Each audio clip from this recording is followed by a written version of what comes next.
So, moving chronologically now into Red 13, this guy is an example of what some consider a great cult character and others consider to be an expendable and arguably unnecessary addition to the Final Fantasy party and story.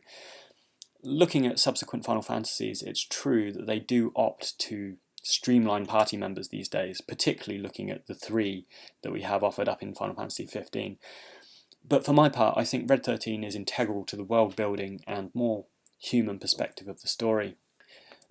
But what I mean by that is we have the technocratic capitalist greed of Shinra, and we have Avalanche Wutai and others who forcefully oppose that.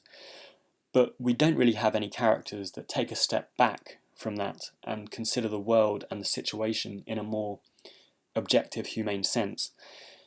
And that's what Red 13's role is in the game.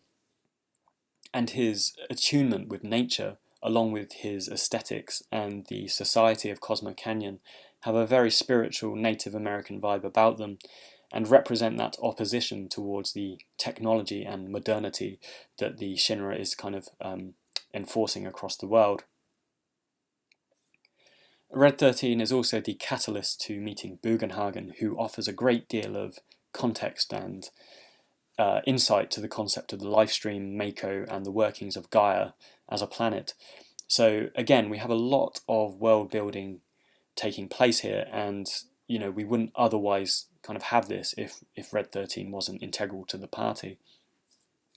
And finally, Final Fantasies do of course have a penchant for non-human characters that admittedly were absent in 8, 12 and 15, but it's a nice dynamic to have this motley party of characters from different backgrounds, and even if Red 13's creation was simply a challenge for the programmers at Square, which I think it's written somewhere that it was, I think he's a worthwhile character to have included in this game.